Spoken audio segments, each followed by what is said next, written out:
Praise the Lord and shalom to everyone. जय मसीह की आप सभी को एक और बार फिर And what a joy to be with all of you. और आप सबके साथ आज फिर जुड़ना कितनी ही आशीष की बात है। Amen. And hoping that you are having a good day and so far you are having a good week. और हम आशा करते हैं कि आज आपका बहुत ही अच्छा दिन रहा और ये भी आशा करते हैं कि पिछला बीता हफ्ता आपके लिए बहुत ही आशीष का हफ्ता था। Amen. And as we come to you, we come with a special live for our fasting prayer. और जब हम आज आपसे मिलते हैं तो आज हम एक स्पेशल बात के साथ जो हमारे उपवास के विषय में है उसके साथ आते हैं। Amen. Now, what is fasting? Amen. And a lot of questions would be there that how can we fast? और कई सारे आपके पास सवाल होंगे कि उपवास है क्या, कैसे करना है और किस प्रकार से इसके साथ हम आगे बढ़ें। Fasting is a process of spending time with Lord Jesus. और उपवास जो है यीशु मसीह के साथ एक संबंध बनाने का, समय बिताने का एक प्रोसेस है। It is not, see, there is no point in taking fasting and then, not spending time with God. It will not yield any result. और देखिए, उपवास लेकर अगर आप यीशु मसीह के साथ समय ही नहीं बिता पा रहे हैं तो उस उपवास का कोई मतलब नहीं होगा या फिर उसका कोई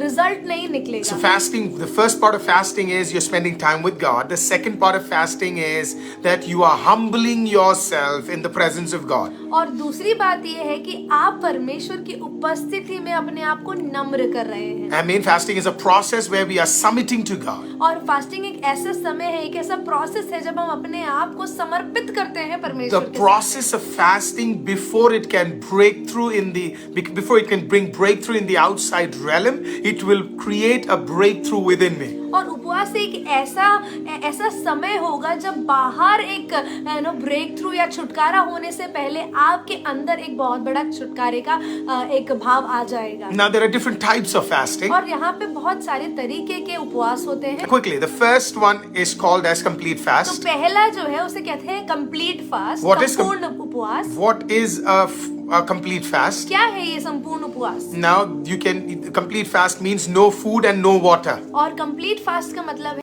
आप ना कोई पीने का वस्तु हम उपयोग करेंगे। Who have taken this in the Bible? We have two instances. Let me give you two examples. One is Moses and another one is our Lord and Savior Jesus Christ. और दो उदाहरण हैं जिन्होंने ये बाइबल में से ये उपवास लिया है। पहला है मूसा और दूसरा हमारे उद्धारकर्ता यीशु मसीह खुद। In this process, neither Jesus nor Moses have eaten or drank any water. और इस उपवास में ना ही उन्होंने पानी का सेवन किया है ना ही कुछ खाया है। I mean, if you are led by the Holy Spirit, if God has told you to do it, then only take this fasting. अगर पवित्र आत्मा ने आपको अगुवाई की है, अगर आपसे बातचीत की है परमेश्वर ने, तभी इस उपवास का आप इस उपवास को आप लीजिएगा। I mean, and also look at consult a doctor, see whether you can take this type of fasting or not. और आप जरूर अपनी शारीरिक अवस्था को देखिएगा और सोच समझकर इस उपवास को लेने का निर्णय लीजिएगा। Now, the number of days can depend on you.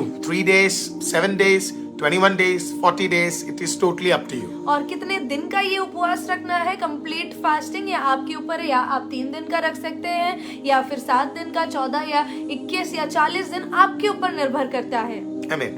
Now the second type of fasting is called as partial fasting. और दूसरा जो फास्टिंग है उसका नाम है partial fasting. I mean, in this type of fasting, you usually eat one time meal every day. तो इसमें क्या होता है, आधा उपवास है जहाँ पे आप एक मील दिन का आप ले सकते हैं। I mean, and this type of fasting you can find in the Bible. और इस प्रकार का उपवास जो है हम बाइबल में भी देख सकते हैं। Especially in the book of Daniel. और हम दानियल की किताब में इसको देखते हैं। So you are skipping a meal or skipping couple of meals and just having one meal, where it could be just to survive your body as you are living. और ये इस प्रकार के उपवास में हम क्या करते हैं, या तो एक मील, एक भोजन या फिर 2 भोजन हमने स्किप कर दिया और दिन में शायद हम एक ही मील ले रहे हैं, एक ही भोजन ले रहे हैं। क्यों? ताकि हम अपने शरीर को सरवाइव कर सके या फिर हमारे शारीरिक अवस्थाओं की वजह से हम एक मील ले रहे हैं। I mean, the third type of fasting is called the Daniel fast. और तीसरे तरीके का जो उपवास है उसका नाम है दानियल का उपवास। Daniel fasting usually is for 21 days. और दानियल फास्टिंग जो है 21 दिन का रखा जाता है। In this fast, the Bible says there is no meat, no tasty bread, no wine, no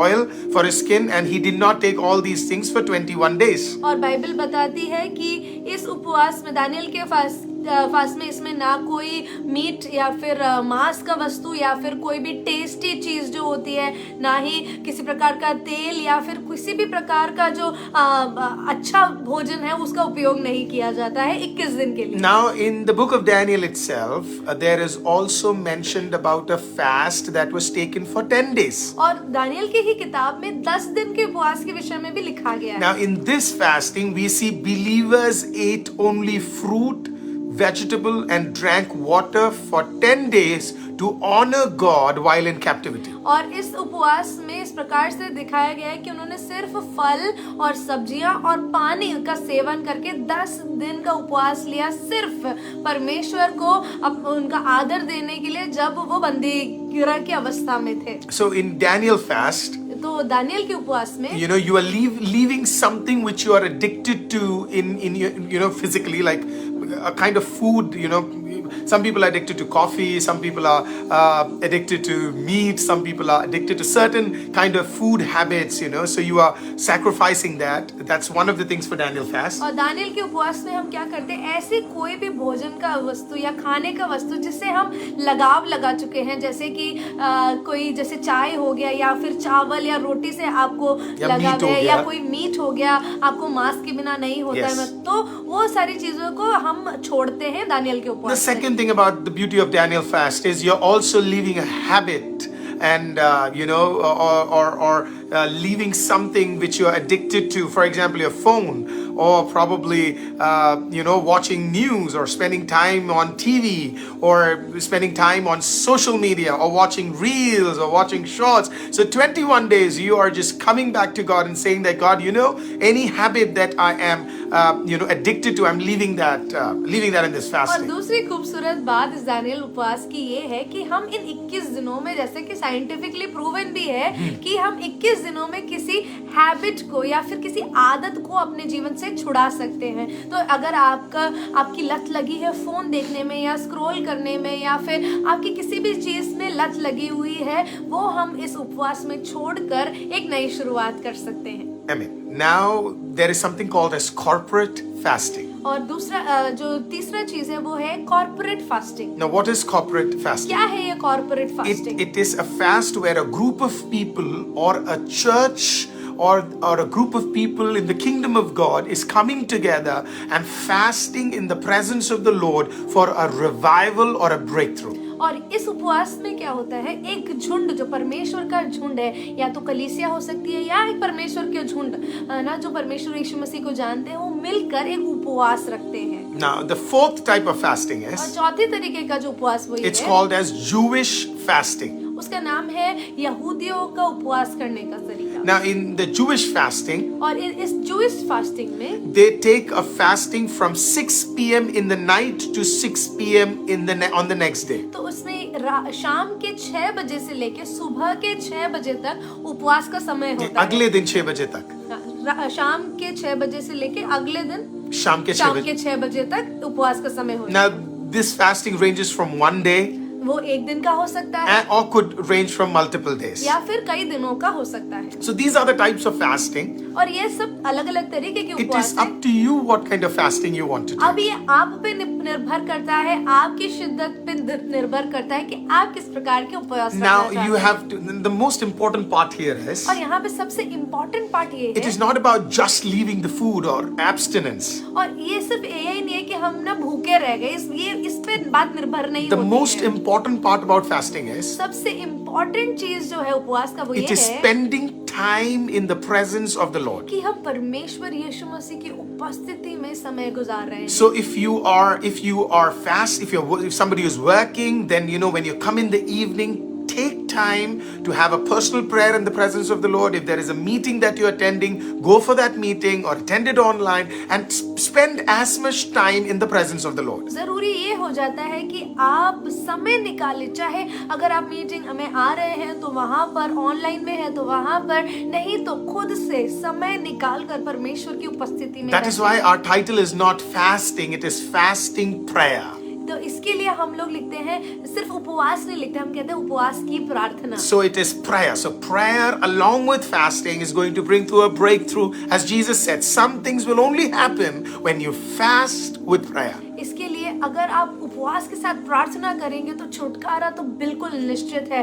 इसके लिए यीशु मसीह ने भी कहा कि यह जाति सिर्फ प्रार्थना और उपवास से ही हटेगी। Now I'm going to finish it by saying that fasting is also about abstinence. और उपवास जो है वो एक तरीके का संन्यास कह सकते हैं हम, Yes, एब्स्टिनेंस अगर कहें तो। leaving some pleasures from our life. और कुछ जो हमारी इच्छाएं हैं या कुछ जो हमें हमारे दिल को लुभाती हैं उन चीजों को छोड़ना भी First उपवास है। Corinthians chapter 7 verse number 1 to 5 mention that. और वहाँ पे पहले कुरिन्थियों 7 का 1 से लेके 5 तक वो बहुत ही व्यक्त रूप से बताता है। I mean, so when you read there, you will see why fasting has to be taken with abstinence. All those entertainments and hobbies and a lot of other things that are mentioned there. It is a moment for us as we come close to God, we are also abstaining from certain things. जब आप उसे पढ़ेंगे तो आपको समझ में आएगा कि क्यों जरूरी है कि कई सारी चीजें जिसमें हम अपने आप की खुशी ढूंढते हैं, जैसे कि हम फोन में या फिर हमारी हॉबीज हो गया या फिर हमें खाना पकाना में बहुत समय बिताना पसंद है या फिर हमें टीवी देखने में या मूवीज देखने में या इन सब चीजों में जो भी XYZ आपका समय व्यतीत करता है उस चीजों में आपको जो मजा आता है उन सब छोड़ना कितना जरूरी है। I mean, now I'm going to take 5 more minutes of you, but this is very, very important. और मैं आपका 5 और मिनट लूंगा, लेकिन ये बहुत जरूरी है। Amen. And I hope it is going to bless all of you. और मैं विश्वास करता हूँ ये आपके लिए बहुत आशीष का काम Bible है। mentions a lot of different types of fasting. और बाइबल अलग-अलग प्रकार के उपवासों के विषय में बताता And in है। the coming days, I will be covering all of that in the next 21 days. और आने वाले 21 दिनों में ये सारी बातें मैं आपको सिखाऊंगा। But I want to give you in just at least 10 of those. और मैं संक्षेप में 10 बातों को आपसे शेयर करना The चाहता हूँ। first one is called as disciples fast. पहला उपवास है शिष्यों का उपवास। Where is it mentioned? Matthew 17:21. कहाँ लिखा है?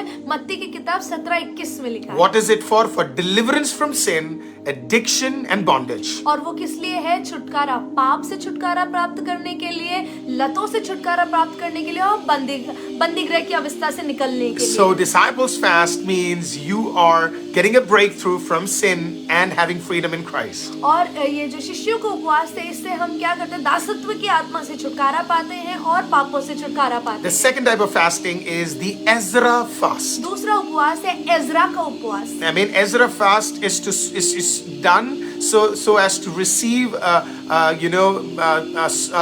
solving from one's problems and for protection from Satan. और एजरा के उपवास में क्या होता है कि हम अपनी परेशानियों का हल ढूंढने के लिए परमेश्वर की ओर से और शैतान से एक प्रोटेक्शन प्राप्त करने के लिए, एक बचाव, एक सुरक्षा कवच प्राप्त करने के लिए हम ये उपवास रखते The हैं। third type of fasting is the Samuel's fast. और तीसरा उपवास है शमूएल का That fasting is for revival. और ये बेदारी के लिए उपवास है। Amen. So if you're praying for revival for your city, revival for your church, Samuel's fast, 1 Samuel chapter 7 verse number 6 mentions that. और अगर आप अपने कलीसिया के लिए, अपने देश के लिए, अपने सिटी के लिए एक बेदारी चाहते हैं और आप प्रार्थना करते हैं इस विषय के लिए, तो ये उपवास जो पहला शमूएल 7:6 में है वो आपके लिए The है। fourth type of fasting is called the Elijah's fast. चौथा उपवास है एलाइजा का उपवास। 1 King 19:4-8. पहला राजा 19:4-8 पढ़ेंगे। For mental freedom and emotional problems and emotional habits, that this is the fast that is mentioned, and it can give you a breakthrough from depression,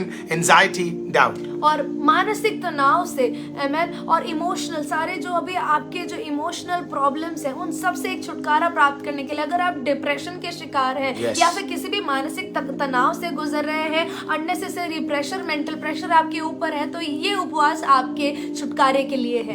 The fifth one is the widow's fast. और पांचवा है विधवाओं का उपवास। 1 Kings 17:9-16. पहला राजा 17 उसका 9 से लेके 16। This fast is for those who needs provision in their life. और ये उपवास उनके लिए है जिनके जीवन में कुछ जरूरतें हैं, उनकी जीवन की जरूरतों को पूरा करने के लिए ये फास्ट है। The sixth one is St. Paul's fast. और छठा है प्रेरित पौलुस का उपवास। Acts 9:9. और प्रेरितों के काम 9:9। For physical healing and to get direction from God. शारीरिक चंगाई के लिए और परमेश्वर की ओर से एक डायरेक्शन के लिए और रास्ता दिखाने के लिए ये उपवास लिया जाता है। मार्गदर्शन के लिए. मार्गदर्शन के लिए। Excellent. The seventh type of fasting और is 7वां तरीके का उपवास the ये है। John the Baptist fast. और यूहन्ना बपतिस्मा का उपवास। Luke 1:15. और लूका 1:15 है उसका। To enhance our walk with God and to be a good witness for Jesus Christ. और हमारे परमेश्वर के साथ जो चलन है, चाल चलन है, वो बेहतर करने के लिए और परमेश्वर के लिए एक बढ़िया गवाह बनने के लिए। Amen. The 8th type of fasting is, और 8वां तरीके का उपवास ये है। Amen, Esther's fast. वो है एस्तर का उपवास। Esther 4:16 and 5:2.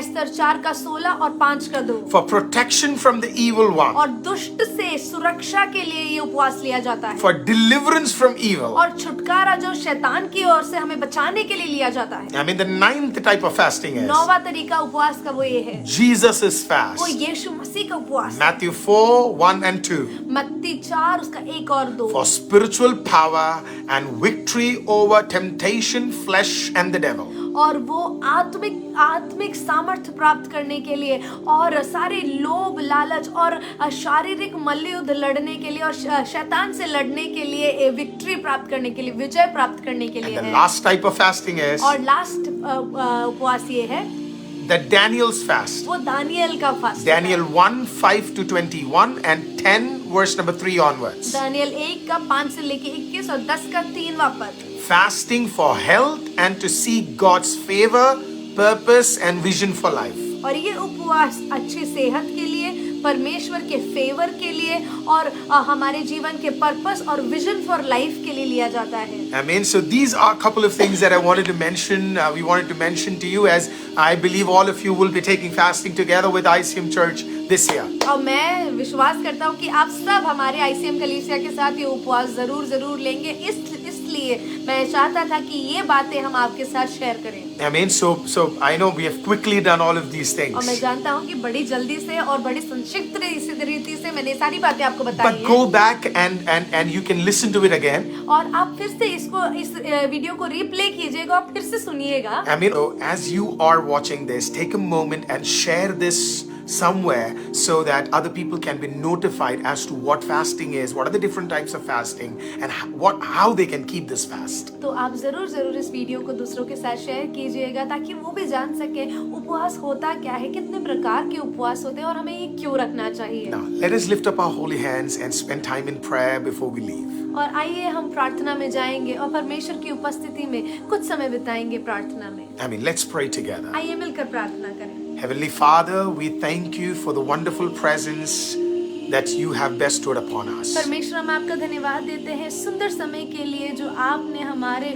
ऊपर न्यौछावर किया। Thank you for every brother and sister who has joined with us. खुदा बाप हर एक भाई बहन के लिए आपका धन्यवाद करते हैं। Lord Father, tomorrow onwards we are stepping into a time of fasting and prayer. परमेश्वर, कल से हम उपवास के इस समय में हम व्यतीत करने जा रहे हैं अपने आप को। And Lord Father, as we come as a church, come as a community, come as your kingdom. और पिता परमेश्वर, जब कल हम एक कलीसिया बनकर, आपके राज्य बनकर, पिता परमेश्वर, जब हम आपकी उपस्थिति में आएंगे, Lord Father, we believe that, Lord Father, as we humble ourselves, और हम विश्वास करते हैं कि जब हम अपने आप को नम्र करेंगे, you will give forth a breakthrough in certain areas in our life. और परमेश्वर आप हमारे जीवनों में एक छुटकारा दे रहे हैं, इसके लिए धन्यवाद। Oh Lord Father, thank you for the strength you are going to bestow upon us. परमेश्वर, हमारे ऊपर आप नई सामर्थ्य बरस रहे हैं, इसके लिए धन्यवाद। We pray that across the globe, और हम प्रार्थना करते हैं दुनिया भर में, Lord Father, help us to come together to lift your name. हमें एक साथ एकजुट होकर पिता परमेश्वर आपके नाम के लिए जुड़ने के लिए हमें सहायता और We believe 21 days you're going to do